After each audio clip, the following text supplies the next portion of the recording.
नमस्कार दोस्तों, आज हम लोग बौद्ध धर्म के बारे में देखेंगे। इसके पहले वाला वीडियो में हम लोग हिस्ट्री का बहुत सारे टॉपिक्स को चर्चा कर चुके हैं, जिनमें जैन धर्म को भी चर्चा किए हैं। उसके बाद हम बताए थे कि बौद्ध धर्म में अगले वीडियो में चर्चा करेंगे। तो आज हम लोग बौद्ध धर्म के बारे में चर्चा करेंगे। बौद्ध धर्म में ये महात्मा बुद्ध जो इनका संस्थापक है बौद्ध धर्म को, उनके बारे में हम चर्चा करेंगे। उनका जन्म, पूरा जीवनी के बारे में चर्चा करेंगे, कहाँ जन्म हुआ था, कहाँ उनका माता पिताजी का नाम क्या था, वो पहला उपदेश कैसे दिए थे, कैसे लोगों को समझाया, इसके बारे में, जीवनी के बारे में चर्चा करेंगे।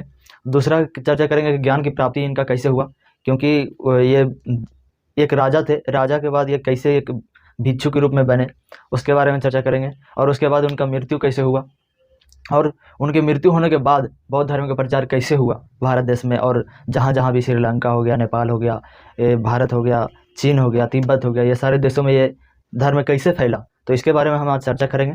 तो कुछ फैक्चुअल बात जो याद करना जरूरी है एग्जाम के पॉइंट ऑफ व्यू से, तो उसको पहले देख लेते हैं, उसके बाद फिर और आगे चर्चा करेंगे। तो जैसे आज हम लोग टॉपिक है बौद्ध धर्म, ये इनका संस्थापक या इनका जो मेन गुरु थे, क्योंकि ये तो नास्तिक धर्म है, भगवान में विश्वास नहीं करते हैं। जो इनके द्वारा नियम कानून दिया जाता था उन्हीं पर ये लोग विश्वास करते थे, और इनमें जो भी नियम कानून होते थे वो बहुत ही अच्छा था।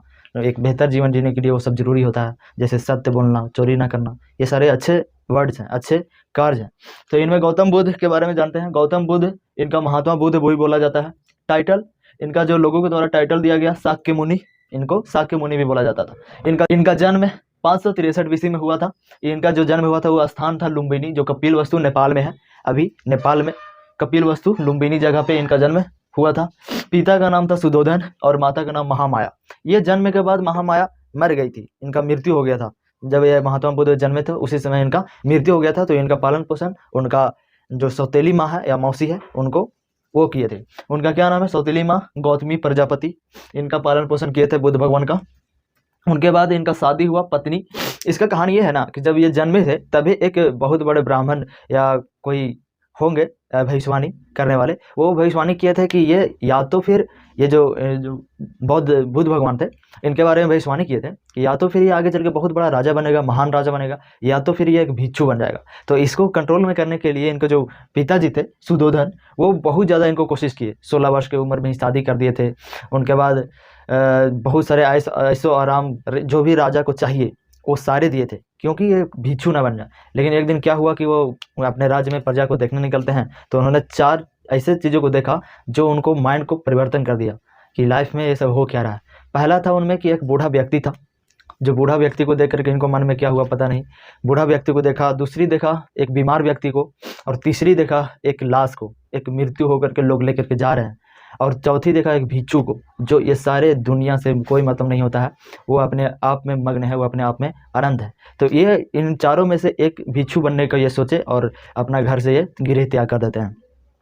तो जानते हैं कुछ। सौतेली माँ गौतमी प्रजापति है, पत्नी इनका यशोधरा है। इनका जो और अन्य नाम है वो बीवा गोपा भी नाम है। इनका बेटा राहुल है, जो यही राहुल है। इसका सारथी जो जब ये राजा थे तो उनको सारथी जो होता था, उस सारथी को चाण बोला जाता था, चाण थे। और घोड़ा जो था उसका नाम था कंथक। ये था फैक्चुअल बातें महात्मा बुद्ध के बारे में। अब जानते हैं इनके बारे में कि ज्ञान की प्राप्ति कहाँ हुआ था, कैसे इन्होंने कितने वर्षों तक तपस्या किए थे। तो जो स्थान था ज्ञान की प्राप्ति होने का, उसका नाम था उरुवेला, जो अभी बोध गया बिहार में है। उरुवेला। उम्र कितनी थी? 35 वर्ष। इनका जो ज्ञान की प्राप्ति जब हुआ था तब इनका उम्र 35 वर्ष थी। समय 6 साल की तपस्या लगा। कहाँ तपस्या किए थे? बौद्ध वृक्ष के नीचे। बौद्ध वृक्ष के नीचे। नदी का नाम क्या था? निरंजला नदी या तो फिर पुनपुन नदी के तट पर।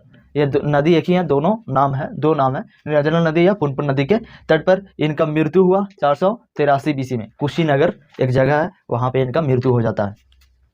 जब यह ज्ञान की प्राप्ति होने से पहले इनका जो शिक्षक रहे, वो शिक्षक, पहला शिक्षक थे अलार कलाम। अलार कलाम से ये शिक्षा लिए। दूसरा शिक्षक थे रुद्रक रामपुत। ये फैक्चुअल बातें हैं, ये सब याद करना जरूरी है। अलार कलाम और रुद्रक रामपुत, ये सारे फैक्चुअल बातें को याद कीजिएगा, पॉइंट ऑफ व्यू से बहुत ही अच्छा है। अब क्या है कि ये जो बौद्ध ग्रंथ में लिखे गए हैं बुद्ध भगवान के बारे में, उनका कुछ चिन्ह है, चिन्ह के द्वारा दर्शाया गया है। जैसे जीवन की घटनाएं, क्या क्या घटनाएं हैं जब ये जन्मे थे, उनके बारे में चिन्ह क्या है? कमल का फूल। बौद्ध धर्म में जहाँ भी कमल का फूल है, इसका मतलब वहाँ पे बौद्ध धर्म के जन्म से रिलेटेड कुछ बात लिखा हुआ है। तो ये लिखे हैं जीवन की घटनाएं, जन्म, वो है चिन्ह जो है कमल का फूल होगा। गृह त्याग, जब गृह त्याग किए थे उनका चिन्ह क्या है? घोड़ा है। निर्वाण, बौद्ध वृक्ष, निर्वाण मतलब ज्ञान की प्राप्ति, यहाँ लिख दिए हैं ज्ञान की प्राप्ति, इसका मतलब होता है बौद्ध वृक्ष, इसका चिन्ह है। उसके बाद मृत्यु, ये बौद्ध धर्म में मृत्यु को महापरिनिर्वाण कहा जाता है और जन्म ज्ञान की प्राप्ति को निर्वाण कहा जाता है।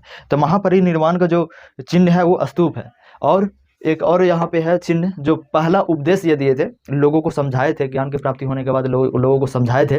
तो जो पहला उपदेश दिए थे सारनाथ में दिए थे, और सारनाथ में इसका चिन्ह होता है चक्र। और इसका मतलब क्या होता है, जो सारनाथ में पहला उपदेश दिए थे, तो पहला उपदेश में क्या बोले थे धर्म चक्र प्रवर्तन के बारे में, कि हिंदू धर्म से अच्छा है बौद्ध धर्म है, इसके बारे में उन्होंने बताया था। और बहुत अच्छे से, ऐसा नहीं बोला था कि हिंदू धर्म से अच्छा है बौद्ध धर्म, अपने धर्म को ऐसा प्रेजेंटेशन दिए थे लोगों के सामने कि लोग इनके धर्म को ज़्यादा पसंद करने लगे थे। दोस्तों अब हम लोग जानेंगे बौद्ध धर्म की कुछ इंपॉर्टेंट बात, जिनमें त्रिरत्न, चार आर्य सत्य क्या है, उनमें फिर देखेंगे कि कौन भाषा में दिया गया है, जो जितने भी उपदेश दिए गए हैं सब पाली भाषा में दिए गए हैं, तो उनके बारे में भी जानेंगे। और कुछ बौद्ध ग्रंथ के बारे में जानेंगे। तो जानते हैं क्या है। पहला जो शिष्य थे, बुद्ध भगवान के जो पहला शिष्य थे, उसका नाम था तपस्सु। ये निम्न वर्ग का व्यक्ति था। इनका जो पहला शिष्य थे वो तपस्सु थे। ये शूद्र वर्ग के लोग थे, लोग से आता था, और ये मतलब निम्न वर्ग के व्यक्ति था। अब देखते हैं त्रिरत्न, जिस तरह से जैन धर्म में त्रिरत्न दिए गए थे ज्ञान की प्राप्ति के लिए क्या करना होगा। तो इनमें त्रिरत्न है कि बुद्ध, पहले तो तुमको भिक्षु मांगने वाला एक बुद्ध बनना पड़ेगा, तुमको गृह त्याग करना पड़ेगा, फैमिली के मैटर से बाहर निकलना पड़ेगा। दूसरा धर्म, तुमको धर्म मानना पड़ेगा बौद्ध धर्म को।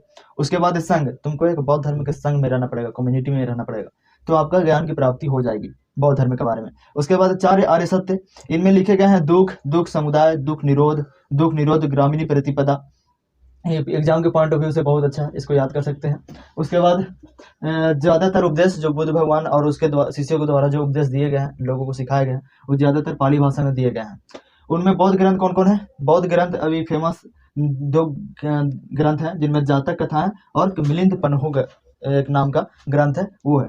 तो जातक कथाएं में क्या लिखा गया है? बुद्ध धर्म के जन्म से पहले की कहानियां लिखी गई हैं, मतलब बुद्ध धर्म के पहले क्या था और बाद में क्या हुआ, उसकी कहानियां जातक कथाएं में आपको मिलेंगी। उसके बाद मिलिंद पन्हो एक ग्रंथ है, उसमें लिखा है कि कोई एक मिलिंद नाम का राजा था, मिलिंदार नाम के राजा था, जो एक भिक्षु से वाद विचार करता है, और वाद विचार होने के बाद वो राजा बौद्ध धर्म को अपना लेता है। तो क्या लिखा गया है? राजा मिलांदर तथा बौद्ध भिक्षु के बीच वाद विचार के बाद राजा बौद्ध धर्म में अपनाता है। ये दोनों के बीच कुछ ऐसा प्रेजेंटेशन भिक्षु देता है, ऐसा बात बोलता है, जिससे वो प्रभावित होकर के और वो बौद्ध धर्म को मान लेता है। तो इस तरह से है 2 ग्रंथ। उसके बाद बौद्ध धर्म में क्या क्या चीज़ पर विश्वास करता है? जैन धर्म में हम लोग देखे थे तो वो कर्म पर विश्वास करता था और पुनर्जन्म पर विश्वास करता था। तो जो वहाँ पे विश्वास करता था, सेम टू सेम बौद्ध धर्म में भी लोग विश्वास करते हैं। यहाँ पे कर्म पर विश्वास करते हैं, तुम यदि सही काम कर रहे हो तो तुम्हारा जीवन अच्छा चलेगा, तुम यदि किसी से लड़ाई झगड़ा नहीं कर रहे हैं तो आप अच्छा से रहेंगे। तो इस तरह से उस नास्तिक धर्म है, इसे बौद्ध और जैन धर्म, तो उसमें लिखा गया है भगवान पर विश्वास करने के लिए ये सब नहीं मानते हैं। तो इनमें पुनर्जन्म पर विश्वास और कर्म पर विश्वास करते हैं। अब देखेंगे सबसे इंपॉर्टेंट टॉपिक, जिसको बोलते हैं एग्जाम में बहुत ज़्यादा पूछता है, बौद्ध संगीति। ये बौद्ध संगीति कितने हैं और कहाँ कहाँ हुए, और कौन राजा थे बुद्ध भगवान के मृत्यु के बाद, महापरिनिर्वाण के बाद कहाँ कहाँ हुए बौद्ध संगीतियाँ, और स्थान कहाँ कहाँ था। तो ये सब के बारे में अभी लिखेंगे, जानेंगे। अब हम लोग देखेंगे दोस्तों बौद्ध संगीतियों के बारे में। बौद्ध संगीतियाँ कहाँ कहाँ हुई थी, कौन कौन राजा थे, सब हम चार्ट बना दिए हैं। इनमें देख सकते हैं जो पहला मीटिंग हुआ था, पहला मीटिंग है, फिर साल है, वर्ष है, स्थान है, राजा है, चेयरमैन कौन था, और उसमें ग्रंथ कौन लिखे गए थे। तो पहला जो मीटिंग हुआ था 483 BC में राजगृह में हुआ था। ये हुआ था कहाँ? सप्तपर्ली गुफा में। उसके बाद है राजा कौन था? अजातशत्रु के बारे में बताया है, बिंबिसार का बेटा था अजातशत्रु। उसके बाद चेयरमैन कौन था इसमें? महाकश्यप। और ग्रंथ कौन कौन लिखे गए थे? सुत पिटक तथा विनय पिटक, 2 ग्रंथ लिखे गए थे उसमें, सुत पिटक और विनय पिटक। उसके बाद दूसरा बौद्ध ग्रंथ थी, दूसरा मतलब बौद्ध संगीतियाँ कहाँ हुआ था और कब हुआ था? 383 BC में। इसके ठीक 100 वर्ष बाद कहाँ हुआ था? वैशाली में। वैशाली के बारे में बताया है, ये महाजनपद था, उसमें राजा था कालाशोक। कालाशोक के बारे में भी अच्छे से बताया है वहाँ पे, आप पिछले वाले वीडियो में देख सकते हैं। कालाशोक, उसमें चेयरमैन कौन था? सबकमीर। और कौन से यहाँ पे तीसरा ग्रंथ लिखा गया था? अभिधम पिटक। 2 पहले लिखे जा चुके थे और तीसरा लिखा गया था अभिधम पिटक। लिखा था कौन? आनंद और उपाली ने। ये दोनों का, तीसरा का पता नहीं। तीसरा बौद्ध संगीतियाँ 250 BC में हुआ था, 250 BC में ये हुआ था पाटलिपुत्र, जो अभी पटना है वहाँ पे। उसमें राजा कौन था? अशोक। अभी इसके बारे में चर्चा नहीं की हम लोग, अगले वाले वीडियो में इसी के बारे में चर्चा करेंगे। अशोक के बाद अशोक का जो चेयरमैन था कौन था? मागल्लीपुत्र तिस्से।